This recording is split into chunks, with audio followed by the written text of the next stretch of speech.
Friends, welcome to progressing life channel.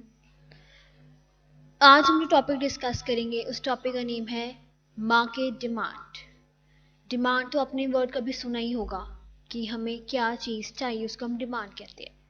So topic start करने से पहले फ्रेंड्स, इस चैनल को सब्सक्राइब ज़रूर कीजिए, बेल आइकन पे क्लिक कीजिए ताकि आपको पता लग पाए कि कोई भी अगर न्यू वीडियो आती है तो आपको उसकी नोटिफिकेशन आ पाए। So let's begin with the topic. So what is meaning of demand? Demand होता क्या है? Demand for a commodity refers to the quantity of the commodity which an individual household is willing and able to purchase per unit of time at a particular price. ठीक है, इसमें तीन चीजें आती हैं कि डिमांड होता क्या है। डिमांड का मतलब है कि ऐसी क्वांटिटी कमोडिटी की, कोई प्रोडक्ट की कमोडिटी की हमें क्वांटिटी की बात कर रहे हैं जो कंज्यूमर, जो इंडिविजुअल लेना चाहता है, विलिंग भी है और उसको खरीद भी सकता है एक पर्टिकुलर टाइम के ऊपर। That is demand. कि एक कंज्यूमर कोई चीज़ खरीदना चाहता है, ठीक है, उसकी वो विलिंगनेस है, उसकी इच्छा है वो चीज़ खरीदने की, ठीक है। तो एट अ पर्टिकुलर टाइम के ऊपर वो जो चीज़ खरीद पा रहा है, विलिंगनेस भी है और उसके पास पैसे भी हैं। एबल का मतलब है, एबल टू परचेज मतलब उसके पास पैसे भी हैं, तो उसको हम डिमांड कहते हैं। सो इसमें तीन बेसिक रिक्वायरमेंट्स है डिमांड की। फर्स्ट है desire to acquire it, that means आपकी इच्छा होनी चाहिए, ठीक है। दैट मीन्स आपके पास एक डिजायर होनी चाहिए कि उसको मैं ले पाऊँ। विलीनेस टू पे, आपको उसको पे करने का मन भी हो, ये नहीं आप कहते हो वो चीज़ चाहिए बट मुझे उसके पैसे ना पे करना पड़े, उसको हम डिमांड नहीं कह सकते। एंड थर्ड है अबिलिटी टू पे, ठीक है, आपके पास पैसा होना भी चाहिए, पैसा दे भी पाओ और आपके पास पैसा प्रेजेंट भी हो। ये होता है डिमांड की तीन असेंशियल्स। जैसे एग्जाम्पल पढ़ते हैं, अ माइजर्स डिजायर, माइजर मतलब एक कंजूस, एक माइजर का डिजायर है, desire for and his ability to pay for a car is not a demand because he does not have the necessary will to pay for it। कहते हैं एक माइजर है, कंजूस है, इसकी इच्छा में ले पाऊँ, वो पे भी कर सकता है, बट पे कर पा रहा है और इसकी इच्छा लेने की, बट उसकी पे करने का मन नहीं है उस चीज़ के, तो वो डिमांड नहीं होती बिकॉज इसमें विलीनेस टू पे सेकेंड पॉइंट मिसिंग है। दैट मीन्स वो डिमांड नहीं होगी। Next comes determinants of demand, जिसको हम कहते हैं कि कौन कौन से फैक्टर्स हैं जो आपकी डिमांड को इफेक्ट करते हैं। The demand for a commodity arises from the consumer's willingness and ability to pay the price commodity. The demand theory says that the quantity of a commodity is a function or depends on not only of a price of a commodity but also on the income of the person, price of related goods. So what are saying, कहते हैं हमारी जो demand है वो सिर्फ वो कहते हैं प्राइस के साथ रिलेटेड नहीं होती। जैसे अब एग्जांपल हम पढ़े, जैसे हम कहते हैं कि कोई पर्सन है, वो कह रहा है कि पैसे अगर उसके पास क्या है, प्रोडक्ट के प्राइसेस तो महंगा हो गया है जी, मैंने वो चीज़ नहीं खरीदनी, ठीक है। पर वो कह रहे हैं सिर्फ हमारे प्रोडक्ट के जो डिमांड है वो सिर्फ प्राइस के ऊपर डिपेंड नहीं करती, इनकम होगी कंज्यूमर की। क्यों? अगर इनकम पैसा होगा तभी वो तो वो चीज़ खरीद पाएगा ना, अगर पैसे नहीं मेरी जेब के ऊपर मैं कैसे वो चीज़ आके खरीद लूँगी।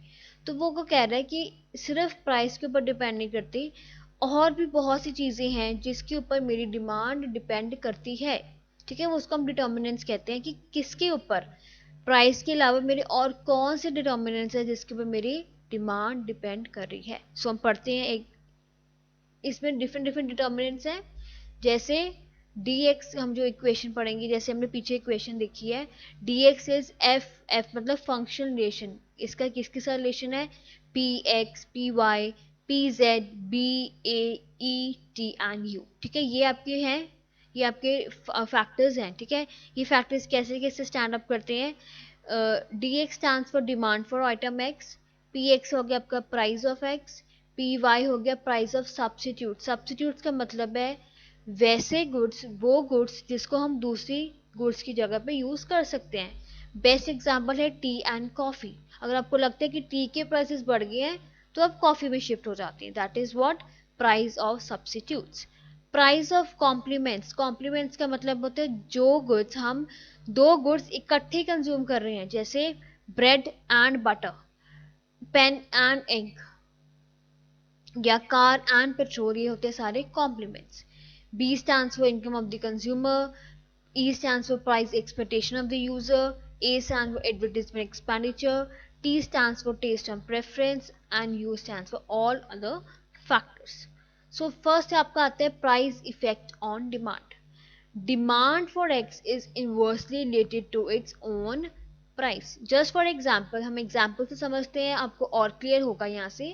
वो क्या कह रहे हैं, अगर तो मेरे प्रोडक्ट के प्राइसेस ज़्यादा होंगे तो क्या होगा, डिमांड कम होगी. अगर प्राइसेस कम होंगे और डिमांड ज़्यादा होगी.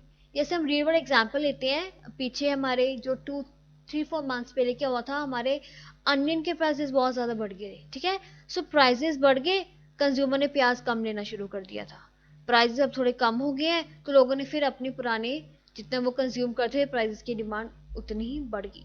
सो दे आर सेइंग कि जितने कंज्यूमर क्या है, जितने प्राइसेस बढ़ेंगे डिमांड कम होगी, जितनी प्राइसेस कम होंगे उतनी डिमांड ज़्यादा होगी. So that is the price effect on demand. That was the first determinant of demand.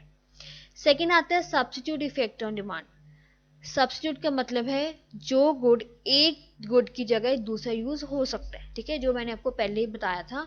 तो कह रहे हैं अगर आपके एक गुड के प्राइसेस बढ़ गए तो दूसरे गुड की डिमांड बढ़ जाएगी. एग्जाम्पल से समझते हैं, अगर आपके टी के प्राइसेस के बढ़ जाएंगे तो आप शिफ्ट कर दोगे कॉफी के ऊपर. दैट मीन्स अगर टी के प्राइसेस बढ़े तो कॉफी की डिमांड बढ़ जाएगी. जैसे कोल्ड ड्रिंक्स एंड जूसेस. ठीक है, सो जूसेस की प्राइसेस कम हुए तो कोल्ड ड्रिंक्स की डिमांड भी कम हुई. बिकॉज जूसेस के प्राइसेस कम हुए तो हमने जूसेस को ज़्यादा पीना शुरू कर दिया, कोल्ड ड्रिंक की डिमांड कम होगी. So that is what substitution effect on demand. Next comes complementary effect on demand. Complementary का मतलब है जब हम दो चीज़ इकट्ठे यूज करते हैं. ठीक है, अगर मेरे ब्रेड के प्राइसेस बढ़ेंगे, ठीक है, तो बटर की डिमांड कम होगी. बिकॉज ये दोनों चीज़ें मैं इकट्ठी कंज्यूम करनी है. अब तो ब्रेड महंगी होगी तो मैंने अकेले बटर का क्या करना है. ठीक है, सो मेरी बटर की डिमांड कम हो जाएगी. अगर मेरी कार के प्राइसेस कम हो गए तो मेरी पेट्रोल की डिमांड बढ़ जाएगी. हमने यहाँ पे प्राइस और डिमांड के साथ साथ दोनों चीज़ें इफेक्ट करनी है. ठीक है, एक के प्राइसेस बढ़ रहे हैं, कम हो रहे हैं, दूसरी की डिमांड के ऊपर क्या इफेक्ट पड़ रहा है वो हम डिटर्मिनेंट्स ऑफ डिमांड में पढ़ते हैं. सो अगर मेरे प्राइसेस इंक के बढ़ गए, ठीक है, इंक के बढ़ गए तो मैं पेन क्या लूंगी, कम लूंगी, तो डिमांड पेन की कम हो जाएगी. That is the complementary effect on demand. Next है price expectation effect on demand.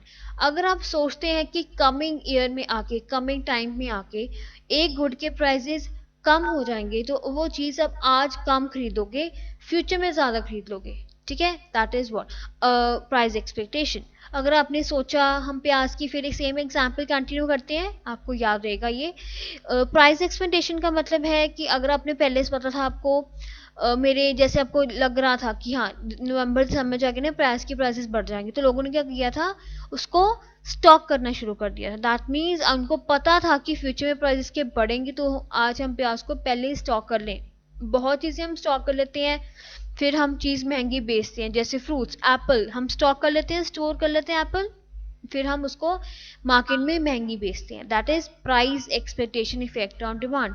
अगर तो आपको लगता है कि वो चीज़ बाद में महंगी होगी तो उसको आप आज ज़्यादा खरीद के डिमांड ज़्यादा करके उसको स्टॉक कर लोगे. अगर आपको लगता है फ्यूचर में जाके कम हो जाएगी प्राइसेस तो आप उसको चीज़ को आज थोड़ा कम खरीदोगे, आप कहोगे जब सस्ती होगी मैं तब वो चीज़ खरीद लूँगा. That is price expectation effect on demand. Next है income effect on demand. Income का मतलब है अगर तो मेरी इनकम बढ़ जाएगी तो मैं ज़्यादा डिमांड करूँगी, अगर इनकम कम होगी तो मैं कम डिमांड करूँगा. इसमें दो तरह की गुड्स आती हैं, positive normal goods and inferior goods.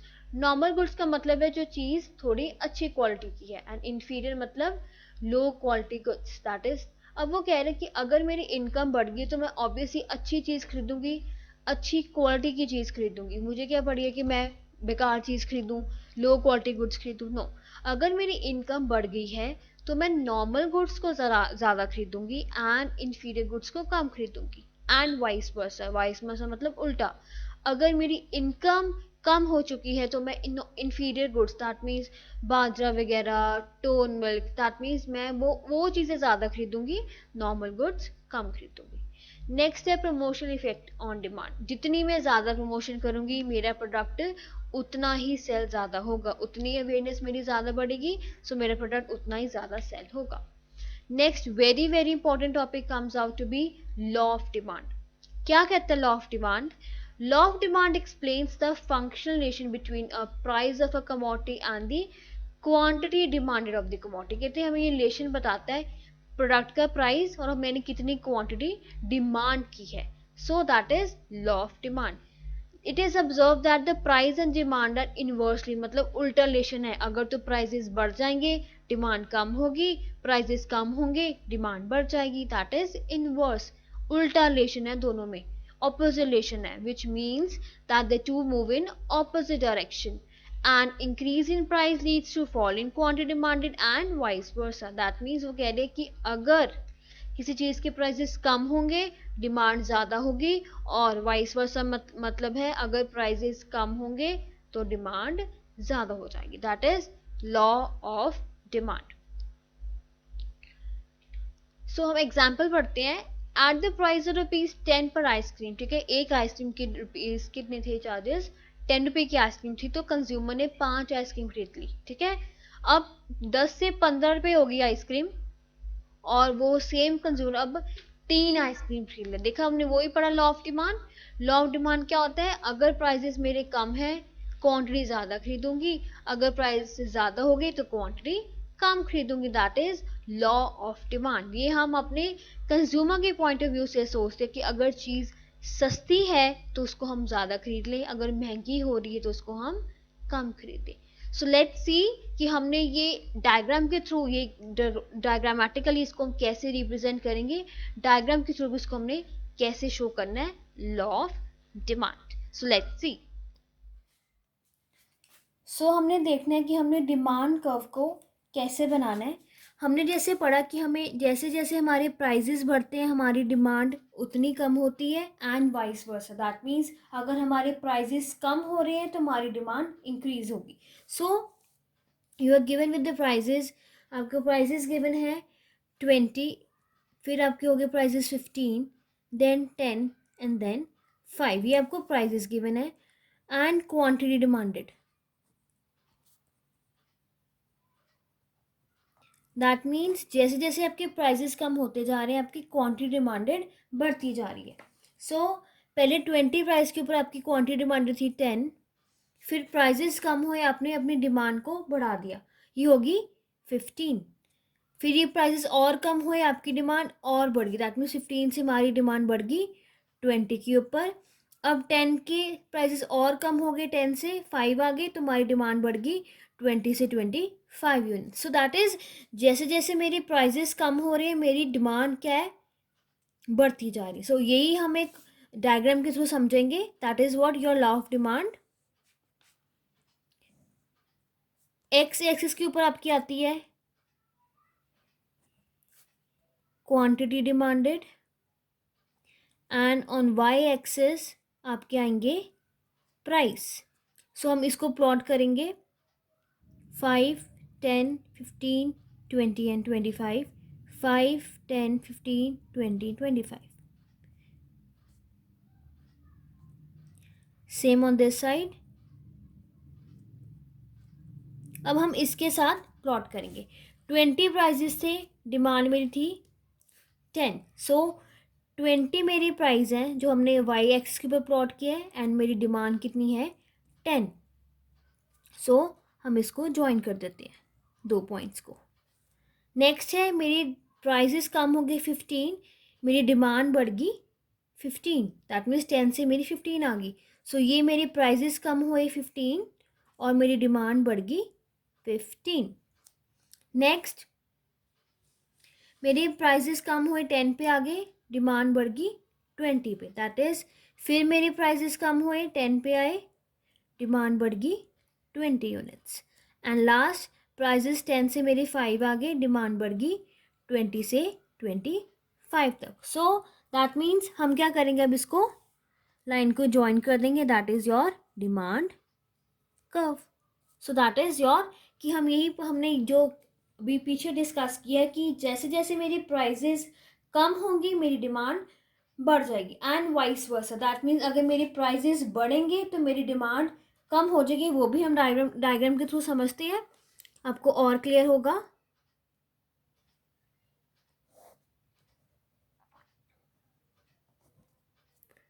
Quantity demanded,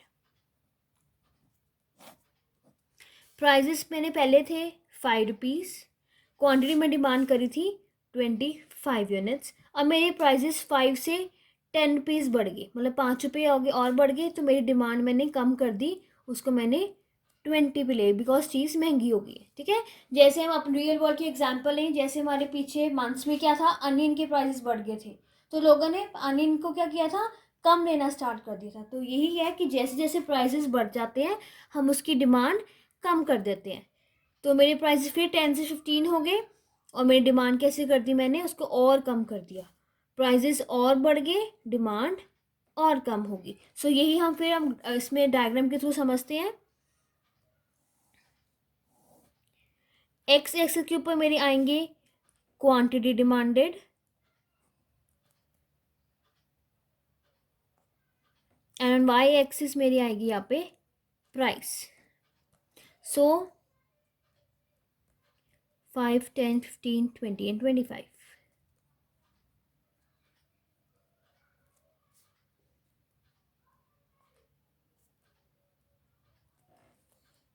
so prices मेरे यहाँ पे है 5 एंड डिमांड है मेरी 25। 5 प्राइस के ऊपर मैं क्या कर रही हूँ, डिमांड 25। सो प्राइजेस मेरे बढ़ गए, डिमांड कम होगी, प्राइजेस मेरे 10 बढ़ गए एंड डिमांड मेरी आ गई 20। दैट मीन्स इनवर्स रिलेशनशिप, एक ही चीज़ बढ़ रही है दूसरी कम हो रही है। थर्ड, प्राइजेस मेरे 15 होगी, डिमांड मेरी और कम होगी, 15 होगी प्राइजेस मेरे और यहाँ पे कम होगी, एंड लास्ट प्राइस मेरे और 20 के ऊपर गए और मेरी डिमांड कितनी होगी यहाँ पे 10। सो दैट इज, ये भी आपका डायग्राम बन गया ऐसे, ज्वाइनिंग द पॉइंट्स, ये आपका बन गया डिमांड कर्व। सो अब जो मर्जी हो, प्राइजेस चाहे बढ़ रहे हैं तो आपकी डिमांड कम होगी, प्राइजेस जब कम हो रहे हैं आपकी डिमांड बढ़ेगी, डायग्राम आप दोनों का सेम बनेगा। So this is all about law of demand. So I hope आपको ये समझ आ गया होगा। ये बहुत ही इंपॉर्टेंट क्वेश्चन है, बहुत ही इंपॉर्टेंट कंसेप्ट है जो यूजली एग्जाम्स में आता है। So this is all about law of demand. So keep supporting, keep watching this channel. Thank you.